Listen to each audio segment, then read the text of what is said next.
Welcome to For the Long Run, the podcast exploring the why behind what keeps runners running long, strong, and motivated. I'm your host, Jonathan Levitt. I've been running for a few years now and have the privilege of meeting many incredible runners on my travels all across the country. This podcast is intended to share those amazing conversations. This week's guest is Neely Spence Gracey. Neely is a professional runner for Adidas living in Colorado. In this episode, we talked a lot about balance, mental training, and coming back from a hard race, as well as her entry into the running world, especially with earning top American in her debut marathon at Boston in 2016. We dove into motherhood, pregnancy, and tips for other moms or soon-to-be moms. We talked about sponsorship and the impact that having a baby had or didn't have on her contract status with Adidas. We also talked about social media as a pro athlete and her run coaching business, Get Running. As seemed to be the case with most of the episodes I recorded on my trip to Colorado, we talked at length about Boulder and what it means to Neely and her family. Enjoy. Hello again. I am here in Lafayette, Colorado with Neely Spence Gracey. Neely, thanks for taking the time today to chat. Yeah, thank you for coming out and hanging out with me today. Of course, it's a beautiful day here in Colorado, and I'm excited to chat here. So do you want to give a little background on who you are? Of course. My name's Neely. I'm a professional marathon runner for Adidas, and I live in Boulder, Colorado area. We've been here 4 years, and I'm recently a new mom. So that's sort of been the angle of my last few podcasts. So I'm excited to talk about some other aspects of running and, just the mental approach of how it used to be and how it is now. Cool. So what brought you out to Boulder? Running, obviously. Why Boulder? So the backstory is that my dad was a professional marathon runner, and he did all of his altitude training here. So I spent summers growing up training in Colorado for my dad. Mm-hmm. And so to me, this was just normal. Every 5-year-old kid goes to altitude training for the summer. So I was here from the time I was born until the time I was 7. And off and on. And you were born on the day your dad ran Boston, is that correct? Is that correct? Yes. So I was born while my dad was running the Boston Marathon. He then went on to win a bronze medal at the World Championships in 1991 in Tokyo. And then he ran in the 1992 Barcelona Olympics. So he had a very successful career. Retired in 1997 and became a coach at Shippensburg University. And then I ended up going to Shippensburg for college. And while I was there, I started coming out to Boulder and doing some summer training on my own. And my husband now, boyfriend at the time, we both agreed Colorado's where we want to be. And so when we had the opportunity to move here permanently, we jumped on it, and it's the best decision we ever made. Awesome. What's it like training at altitude? And forgive me if there are any giggles or barks here. Neely's dog Strider is currently nestled in my lap, and it's excellent. That's very classic Strider. She is very much an attention getter and a snuggler. So, yes. So, what was your question? The question was, what was it like coming to Boulder and racing training. and training at altitude? Yeah, definitely a change for sure. But it's nicer in my opinion because while it gets hot, we don't have the humidity side of things. So I do think that training in the heat and the humidity is a stress on the body and makes it hard for the body to recover. And so it's the same thing with altitude. It's an additional stress, and it makes it a little bit harder for the body to recover. So I personally prefer the weather that we have here in Colorado. And the other part is I really enjoy the winters.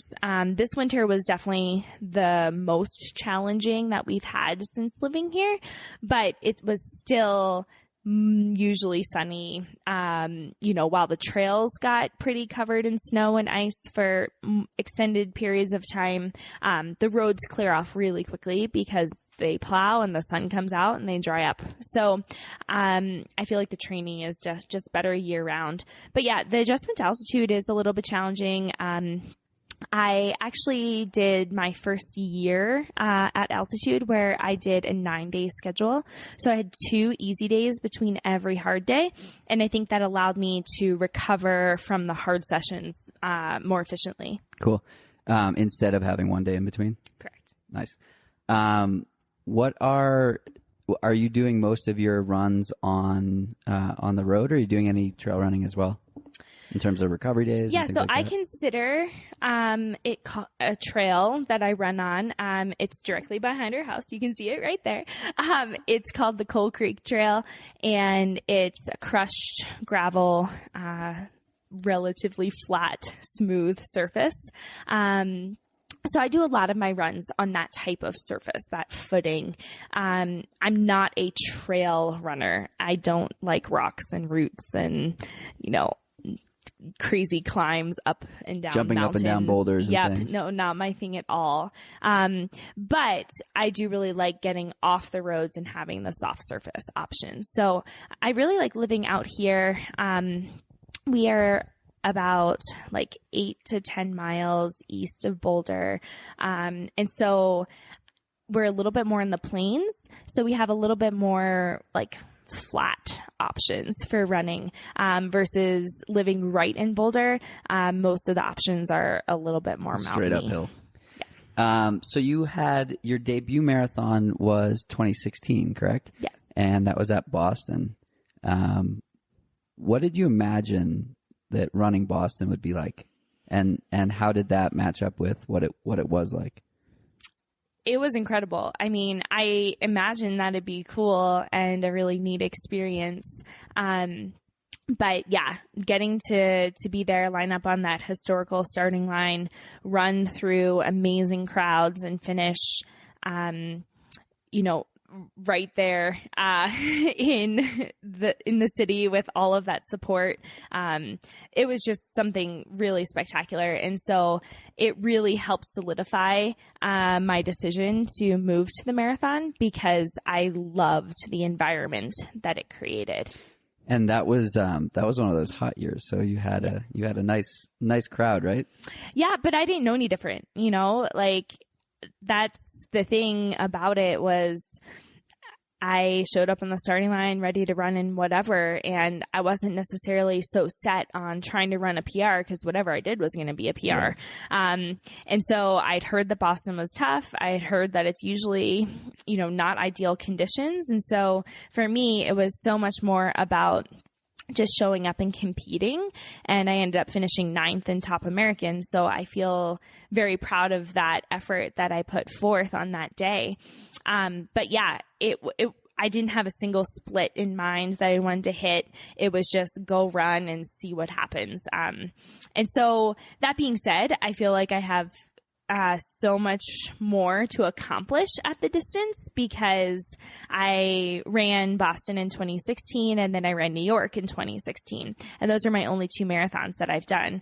And I truly believe that there's a learning curve with the marathon. There's so much time for things to go right and so much time for things to go wrong over the course of 26.2 miles. And so I'm definitely trying to piece together little bits of it that I am learning as I go. And every race provides a new experience and a new opportunity for growth. Definitely. What is it that you like about that distance over the 10K, the 5K, or shorter distances? Yeah, well, the 5K feels like an all-out sprint to me now. I used to be much more of a short distance runner. So In high school, I was like a miler, and I feel like I sort of maximized what I was able to do there. I ran 4:44 in high school, and I ran 4:41 in college, and I've run 4:36 as a pro. And so I feel like I don't have a ton more to give at that distance. Hard to shave another second when you're exactly you're going like you that work fast. so hard to shave just like 1 second off. And so while speed is really important and it's something that I still incorporate into my training, it's more of like a 5K type speed versus a mile speed. So I do feel like there's a little bit of unfinished business in the 5K for me. But I just got frustrated and fed up with it because I ran 15:27 in college, and I've run 15:25 as a pro. And I worked years and years to get 2 seconds faster. Right. And so ultimately I would love to run sub 15:20 in the 5K. And that's something that I would love to chase in the future, but I just needed a break. I needed to change it up. I was just feeling a little stagnant and frustrated. So I ended up, I did a couple 10Ks, and I still was trying to figure out if I was a track runner or if I wanted to transition to the roads. And I ended up doing the Boulder in 2015, and it like completely rekindled like my love of racing. And I was like, okay, I'm going to do roads. And I really haven't run on the track since. So that was sort of my transition. And then I ended up doing a half marathon and running really fast. And I ran 69 minutes, which was the 11th fastest time ever by an American female at that point. And so after I did that, I was like, well, they don't have a half marathon at the Olympics. Right. So I think the next best option is to keep going up. Yeah. So that's when I started dabbling in the marathon and really thinking about that. So yeah, that's sort of my story of how I've landed there. But yeah, there's a lot more to figure out. The half is definitely my most comfortable distance at this point because I've raced so many of them. Cool. I want to get into the marathon a little bit more, but let's talk about that Boulder 10K. You've run it in a few different physical places, for lack of a better description. You've raced it, you've fun run it, you've done everything in between. What's it like coming to a race knowing that you've been super fit in the past and that's not where you're at today? I think we can sort of extrapolate that into other areas of whether you're coming back from injury or you're coming back from pregnancy or you're coming back from, whatever it might be. I think that's a helpful lesson. So how do you toe the line when you're not at your, 100%? Yeah, it's really interesting. So the Boulder is our local 10K, and it's every local Memorial Day. 50,000 people. Yes, and so it's the second largest 10K in the world. Over 50,000 people run it each year, and it's also the largest Memorial Day celebration. So it's a really special event. And like I said, I think also because of it being that race that really had a significant turning point in my pro career for me. It's meant a little extra something. Yeah. So I ran it 2015. Was my first year running the Boulder, and I ran in the pro race, and I think I was 7th that year, second American. And at that point I had been on the track, really struggling. I was unsponsored. And it was I was pumped to make a few $100s here or there. And the track, you don't really get paid unless you have a sponsor, because your sponsor pays bonuses for the track, for performance standards. So, 15:25, was what I ended up running that year on the track in the 5K. had I had a sponsor at that point, I would have gotten some sort of bonus for running that time. And the bonus comes from the sponsor or from the race? Comes from the sponsor. The race doesn't provide anything. Like, you pay an entry fee, you pay for travel, you pay for housing. You know, it's just like showing up and running. But you chase these times and you chase these standards. And so the standards are what gets you into the world championships and the Olympic trials and all of that. And so there's definitely a benefit to track racing if you're in that condition, and if you have a sponsor to help pay for some of the costs. But when you don't have a sponsor, it's really difficult. And unless you are, you know, about to make a team, and it can be a challenge. And so anyways, the roads are where there's a lot more money and a lot more support. So I was doing some road racing to help pay for my track racing. And it just happened that the elite coordinator is a good friend of my dad's, and they ran together back in the day. And so he was like, "Hey, Neely, if you want to run, I have a spot for you." And I was like, "Yes, I do want to run." And I made so much money. And so that was like a huge turning point for me too, where it was like, wow, I've been shelling out so much money to go to all these track races. Yeah. And then I can, in one race, go and make a lot more. And that was like also an exciting feeling, because it helped me feel like a little bit legitimized. Validated, yeah. Yeah. And so, and, you know, it helped take away some of the stress of not having a sponsor at that point. I then got picked up by Adidas. And so, I think having that spring where I, you know, took myself all around, and, you know, paid for myself to go to races helped set up the contract that I then had with Adidas. So it was totally worth it, but it was just an investment up front. Yeah. So yeah, the Boulder is really cool. I ran that.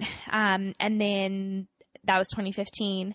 Then that's when everything happened. And 2016, I ran Boston. So I ended up taking 3 weeks off after Boston. And then I ran the Boulder after like a week of training. And so I just ran for fun. I ran in the Citizens Race, just jumped in, did the A wave.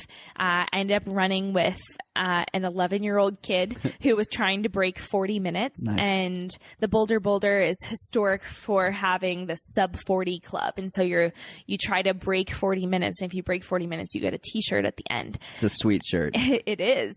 I got one this year. It's better than a medal. Yes. I think I finished like 15 seconds behind you. I saw you on Nice. Pearl Street and I was like, "Oh, that's Neely. Let me see if I can catch her." And I couldn't, but what did you run this year? I ran like 37:50. Oh, nice. Yeah, so you must have dropped me in that class. So I ended up running 6-minute pace Nice. This year. But yeah, that's really funny that out of all of the people in in the race, we ended up running into each other on the course. But yeah, so 2016, I was like, I'm just going to go have fun with it. And this kid was trying to break 40. So I was like, oh, I'll help him out. Yeah. Like I'll run with him. And so I was running with him and we were right on track, but like he couldn't falter at all. And we got to the stadium, which is like less than 400 meters to go in the race. And he stops and vomits all over my foot. Hey, thanks for pacing. Wow. Yeah. And I was like, you're so close. It must have been that hill. Like, there's a brutal hill right at the end. Brutal hill. Yeah, poor kid. I felt so bad for him. And then he like stood up and he kept going and he ended up running like 40 or something, like just missed it. So I felt really bad for him. But so that was that year's experience. Oh, and then the funny part about that year was that I had to register myself. And I know this sounds really silly, but I have an agent and my agent registers me for all my races. So I've never entered a race, just, you know, normally filling out everything online, which I know that sounds completely ridiculous. And so I had to register myself. And so it asked what time I expected to run. And so I put in there like 38 minutes, 39 minutes, something like that. Except for I didn't realize that it was per mile, not overall. And so I get there and I'm in like the wave F, G or something. Yeah. And it was like And someone pointed out, like, you realize that, like, that's the walking crowd. And I was like, what? I didn't know the numbers on my bib meant something. Yeah. Like, and so I ended up having to get it switched, like, right before the start and all this. Oh, it was such a mess. I felt so silly. So anyway, so that was 2016. 2017, I raced. That was my best year. I ended up 5th, second American, and Team USA got second by only 1 point. Wow. And so that was really close because Ethiopia always wins. And so we ended up like really coming close to beating them, which would have been absolutely amazing. But we got really close, which was cool. And so that was my best year. I ran 34:07. And then last year, 2018, I was 7 months pregnant. And so I hadn't run in 3 months, and I jogged it. And whenever my heart rate got over 150, I would walk, and I stopped and got water, and I had to pee. And it ended up taking me almost an hour 20. And so it was like 13-minute miles or something. And it was exhausting. It was really hard. It took me like a week to recover. Oh, wow. I was so fatigued from it. Because you hadn't run in 3 months. I hadn't run in 3 months. Yeah. And just being on my feet for that long, my body just was not used to it. And for those of you who don't know, I wasn't really able to run much during my pregnancy. And so my fitness was severely different than, yes. And so then this year, I used it as a workout. So I was planning to run the pro race and have it be my first race back. And then I ended up straining my hip flexor in a workout, about a month ago. And so I had to take 10 days off. And during that time, didn't have the fitness building that I wanted to feel confident to do the pro race. So I ended up just doing the Citizens race, doing it as a workout, easing into it just to test sort of where my body was. And so I averaged 6-minute pace. My husband and I ran together, which was really fun because we haven't gotten to run together in a race setting in 6 years. So that was a pretty fun experience for us. And I had done a progression run about a month ago where I averaged 6:15. And so for this time to average 6 minutes, I feel like that was a nice step in fitness, and my body doesn't feel too beat up afterwards. So yeah, we're moving forward in the right direction. There we go. Building blocks for the future. What are some of the tips you have for other mothers that are coming back from having a baby? Yeah, everyone's experience is definitely a little bit different in pregnancy and in their comeback. But I think the number one thing that I would recommend is to really be kind with your body because it has been through so much. And that's been a really hard thing for me because it's my career, it's my job. And so that makes it a little bit challenging. But I've just tried to separate from that. And I think the number one thing is to find the right, I guess, like level of focus that you want to have in your training and to not force anything to happen. You know, take your time. And as you feel excited about running again, about doing workouts again, about, you know, adding in long runs, increasing distance, and then eventually, you know, racing, you know, just let it happen naturally and organically. So that way you aren't forcing yourself because mentally and physically there's a lot going on that you've never had to deal with before, especially if you're a first-time mom like me. For sure. So you've been with Adidas for 4 years, you said, right? Mm-hmm. How was the experience through the pregnancy? Yeah, I'm so glad you asked that because that's the hot topic right now in the running world is all about wow, like Allison Felix got dropped by Nike when she got pregnant. And if she's getting dropped, what else is happening in the world? Right. And so a lot of people have really been coming forward, and I knew the stigma of being a pregnant pro runner was usually you lose your job. And that's just how it is. In our contract, most contracts are set up that if you don't race X amount of times per year, you can get dropped. If you, don't meet these certain criteria, if you're not ranked, in the world, you can serve, get a reduction in pay. And there's so many different ways that they have set up in contracts that they can get out of it. And ultimately, like, they have wording that say at any time we can just terminate the contract if we want to. So I think the biggest thing is I went into it being like, yeah, I'm probably going to lose my job. And you know what? Having a family is more important to me right now. And I will take the time that I need to get back, and then hopefully someone will pick me up or they'll, reconsider. So I ended up telling my agent, right after we had our first appointment. So it was at 10 weeks. I called my agent and I was so nervous, because of course I'm like basically telling them that like my career's over for now. And instead of, them expressing concern or anything, my agent was like, being a dad is the most amazing thing. And I'm so excited for you and your husband. And that, we'll talk with Adidas, we'll take care of things on our end, and we'll be in touch. And so I was like, okay, sounds good. They're like, just continue on as usual. And so that's what we did. And so did Adidas. They sent me, a note that said, congratulations, that's we're really awesome. excited for you. And nothing's changing. And so I was paid as usual for 2018, all throughout my pregnancy, even though I wasn't competing, I wasn't even running. And I felt extremely supported the whole way. That's so cool.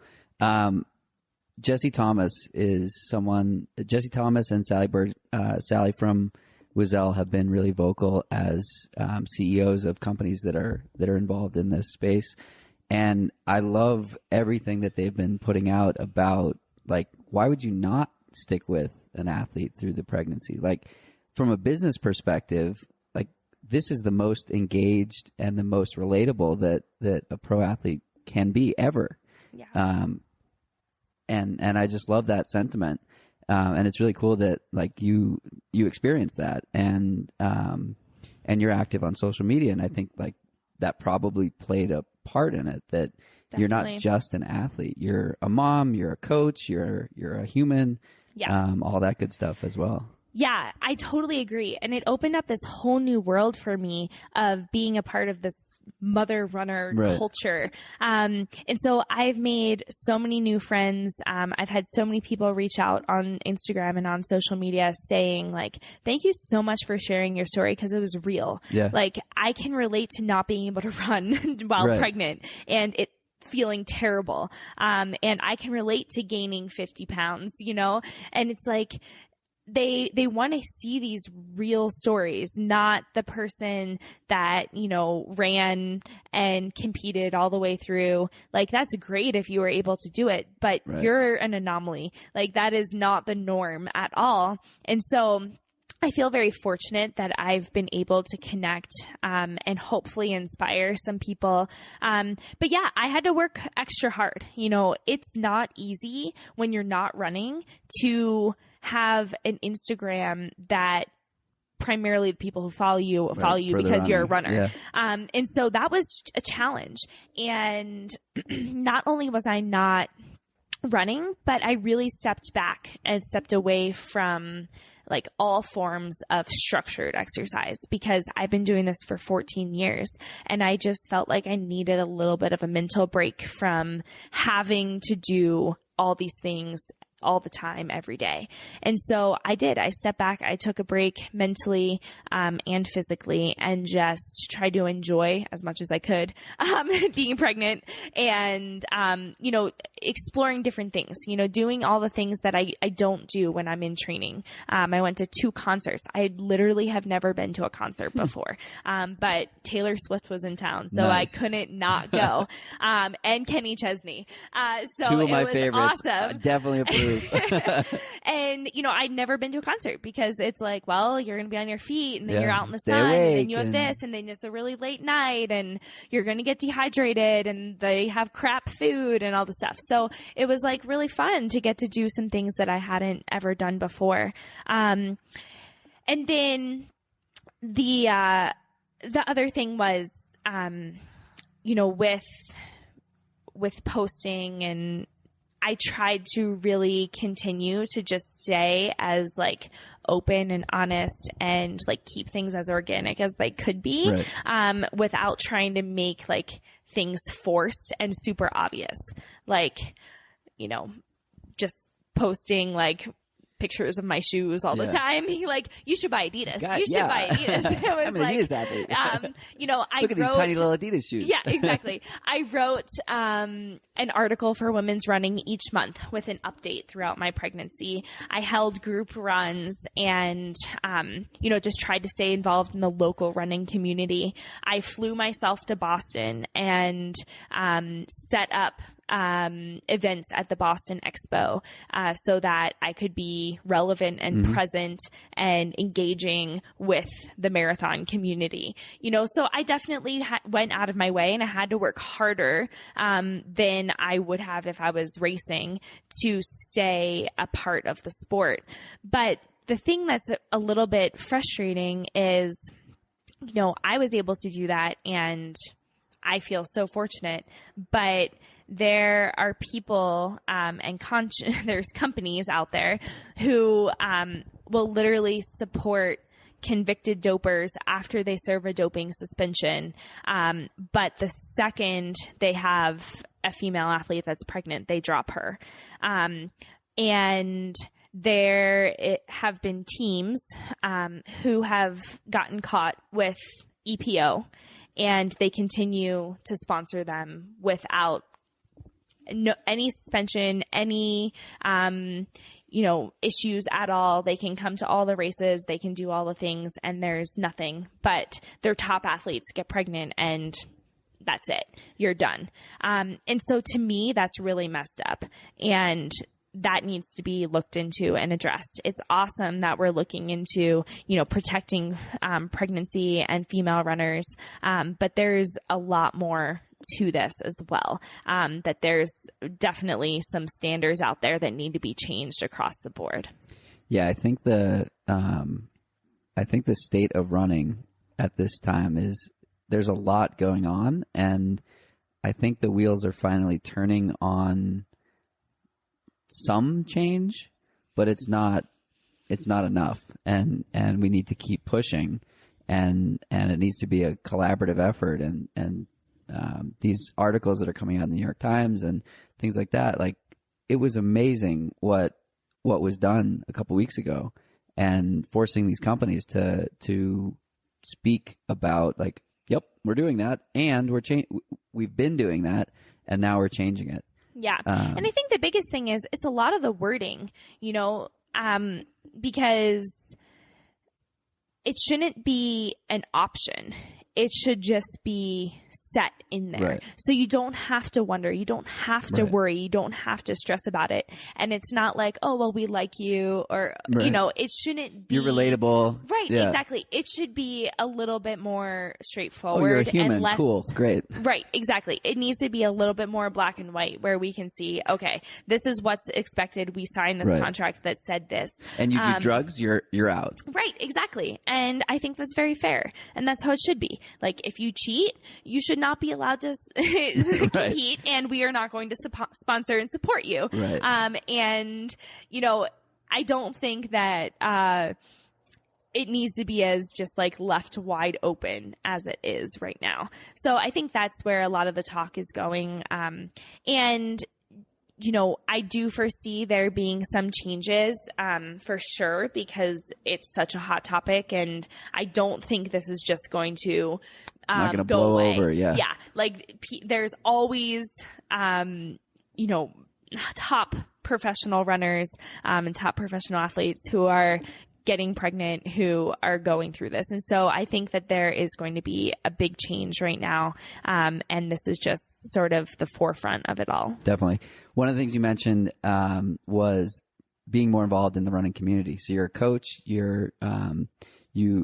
I know you through the Sunday run before Boulder that I've done the last 2 years. And it's cool to see the little community you've built and put together through your coaching group. So do you want to talk a little bit about sort of what you do with that and what you bring to the table in terms of is it just in person? Is it online? Is it nationwide? Is it just Colorado? Are you looking for more athletes? Yeah. So I started Get Running coaching in 2013. I was dealing with a little bit of an injury, and at the time I just needed something else to do.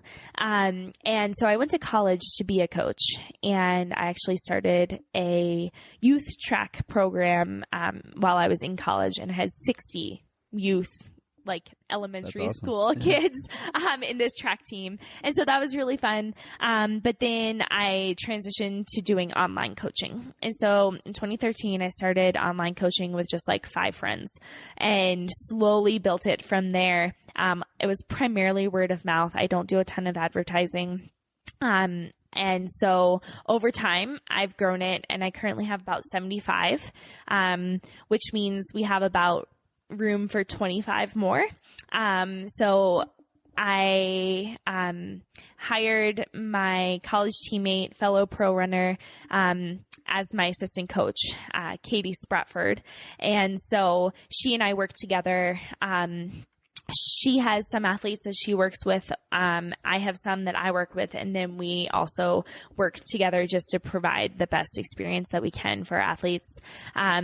We have anything from middle school runners to masters runners, running anything from the 800 to the marathon. We have a few people doing some ultras. That's not my specialty. I've been chatting with some friends to get some insight into that, but they're just doing it as a cool bucket list thing to finish.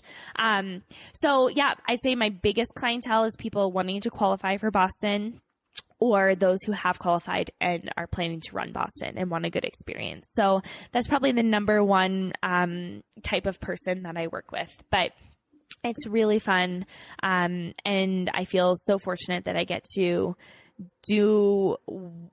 have running be my job in many aspects, in my own personal training and in my personal training to help others.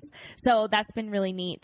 So yeah, I'm accepting new clients, and this is a really busy time of year. Lots of people planning fall races. So people thinking ahead about, okay, I want a training plan. I want to get structured and organized. And I offer 2 training plans. One is a basic plan. And so that is 100% individualized.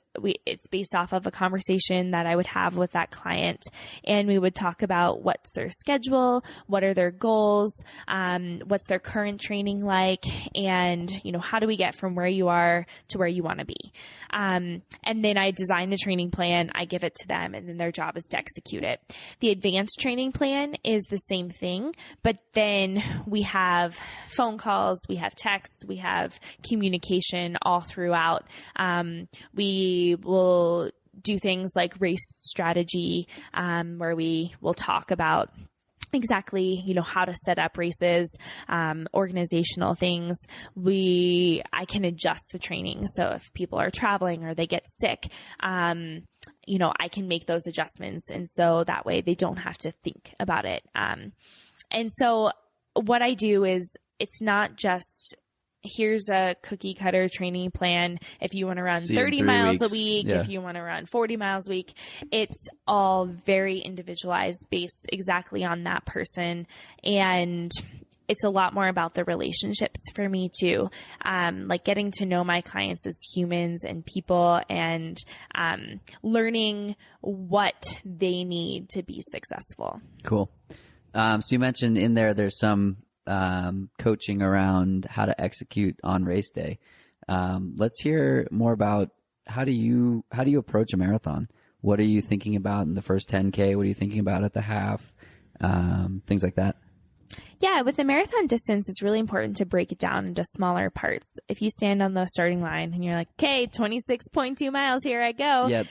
It's so overwhelming. The Boston Marathon Twitter handle a few years ago tweeted, today's workout is 26 by 1 mile with no rest at marathon pace. Exactly. Yes, precisely. So for me, I usually break it down to like 5Ks because as a pro, our bottle stations are usually about every 5K. So I usually will have my athletes do something pretty similar, where they will break it down because either they're taking a gel or they're taking some sort of fluids in at that point. And so if they are able to have these portions of the race, then you can stay a lot more present and in the moment. And that is so essential while racing. And so early on, like usually the first 10K is more of like the warm up. And so I like to talk about the bubble, because especially races like Boston and New York, where there so much more variation in pace compared to like a Chicago or a Berlin, right, that would be much more flat and like you can run relatively the same pace. So with the effort-based races, it's really important to have this bubble. But I think with all races, it's essential. So that way you don't get too in your head about like having exactly one split you have to target. So, you know, if your goal is 7-minute pace, I would say anything from 6:45 to 7:15 is a good bubble. So if you're uphill or into the wind, 7:15 is fine. If you're downhill, wind at your back, 6:45 is fine. And so having that flexibility in pace is so important, because if you are trying to run exactly 7 and you're on 7:04 and then you freak out and then you run 6:54 and then you're like, oh my God, and then you're just like psyching yourself out all throughout. So I really talk a lot about that. And I think that's really important. So I recommend the first 10K be more of like the slower end. And then the next like 14, that middle area, that should be more of like a tempo, a workout where you're focused, you're dialing in to more of like that goal pace. And then the last 10K is the race. And that's when you want to try and exceed it if you can. And so I feel like that's probably the number one strategy that I discuss.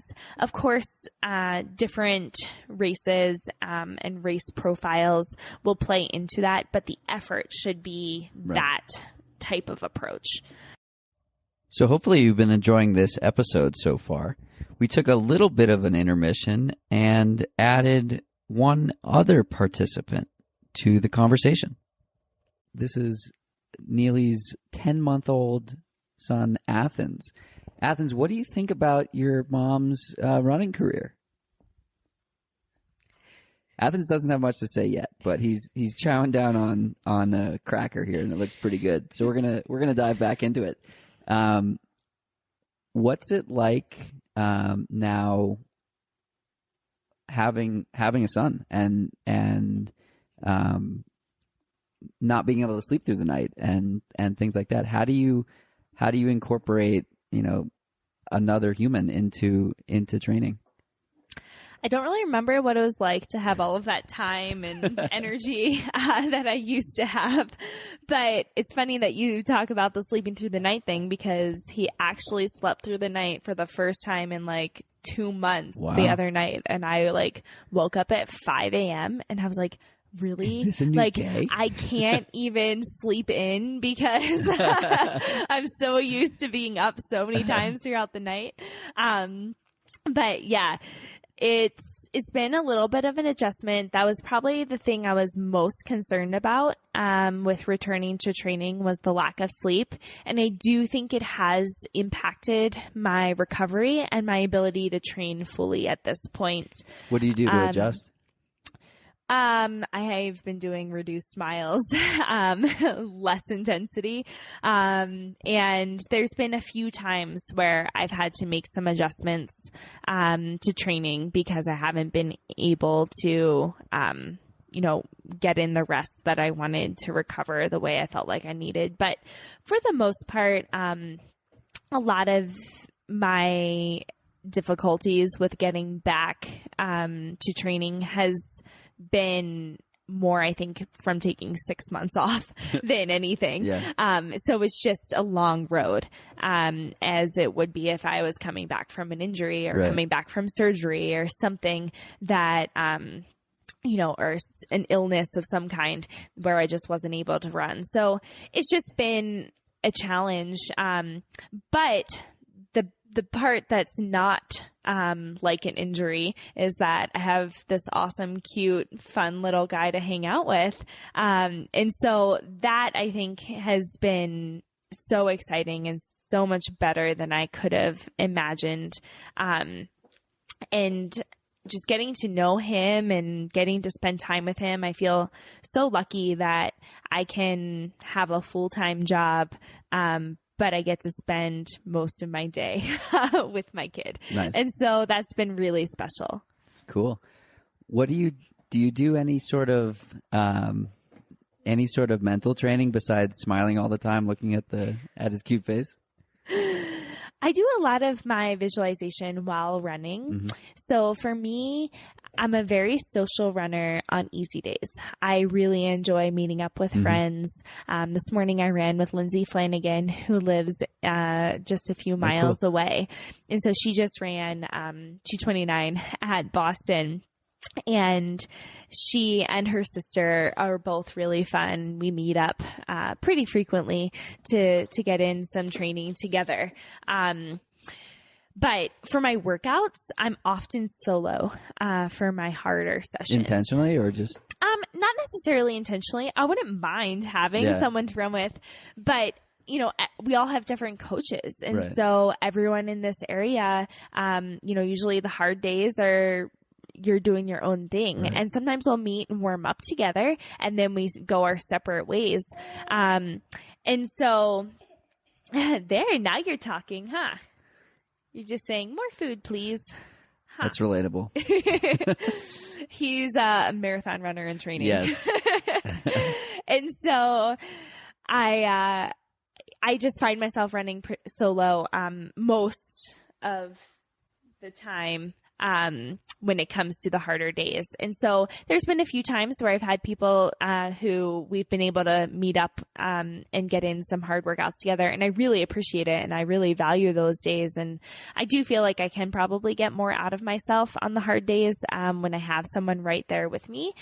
As anyone does, we get a little bit more extra competitive or whatever. Gas, yeah. But I tend to use that time to really stay focused and work on that mental game. And I think that's been one of the most challenging parts because not only am I rebuilding fitness, but I'm rebuilding that mental approach also.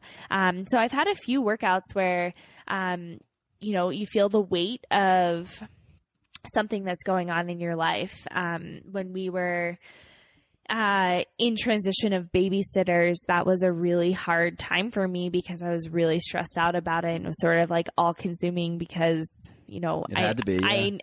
I'm very concerned and, I'm very particular about who's going to be taking care of my kid while I'm out training. And, I was very stressed about that. And so I remember a specific workout where, I was not interested in getting out the door, but I did. I laced up my shoes. I felt terrible on the warm up. I was like, God, this is going to be awful. I'm not mentally in the game at all. And I had this like long workout.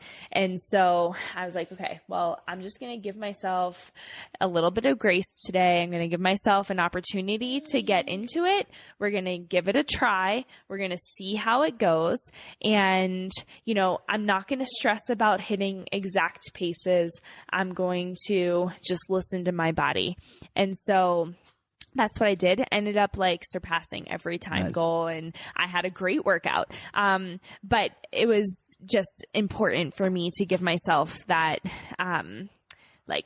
opportunity to recognize that, okay, I have a lot of stress on my shoulders right now. And it was really hard mentally to like stay focused on, this is my job. This is what I'm supposed to do today.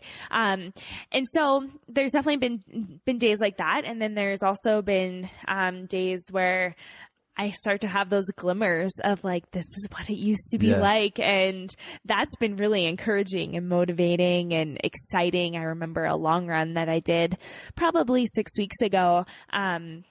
And my last like half of my run was like sub 7 minute pace. And it actually felt like relaxed and comfortable. And I was like, oh, this is like what it used to be like. Smooth. Yeah. And controlled. And I finished and I didn't feel destroyed and everything. Where, a few months ago I was doing long runs and anything under 8 minute pace felt hard. And so it's nice to see that progress, and that can be really like exciting and encouraging. One little trick I did is I reset my Garmin. So every run has been a new PR and the longest run ever and fastest mile and, new VO2 max. Great. And so I'm getting these little like feedback of you did it. Yeah. Fastest, boosting up my new 10K confidence. PR. So that was a little trick that helped me out. Cool. What gets you really excited? This is always such an interesting question for me because I think it changes. Right now, what gets me excited is literally I couldn't run this time last year. And so it's so nice to run. And so, I have so much more gratitude for it. I missed it so much. When it's a nice day out, it's like, I'm just itching to get out the door. And,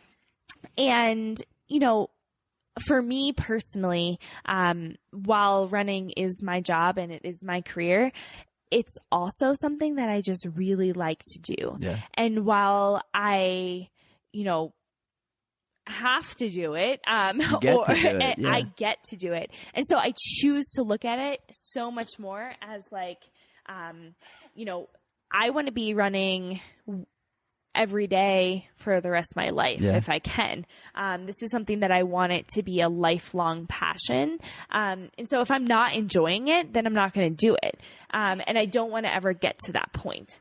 And so, yes, I'm competitive. Yes, I enjoy, seeing what's possible when it comes to my performances. But I ultimately just really enjoy the sport, and it's created the life I have. It's the reason we came to Colorado. It's, the reason we have the house that we do, because I ran by on this trail behind our house and I saw that they were building, and I was like, oh my gosh, I want this trail to be my backyard. And so now it is. So I think there's just so many things that running has brought me in life. Most of my friends are runners. The reason I get to travel all over the US, all over the world, has primarily been because of running. So all of those reasons are, I think, what gets me excited about it. Cool. Where can we find you on social media? I am at Neely S. Gracey on Instagram, Twitter, and Facebook. Awesome. I believe. And then I also have a website, and it's Neely. Yes. Are you going to tell him my website? It's neelyruns.com. Remember that one. Neely, thanks so much for joining today. Yeah, thank you so much. Time to feed this dude. Of course. That's it for today's episode. Like many long runs, it's sad when it has to end. I hope you join in next week on For the Long Run. And in the meantime, happy trails. If you've enjoyed this episode, it would mean a lot to me if you shared it so that others can find it and enjoy it too.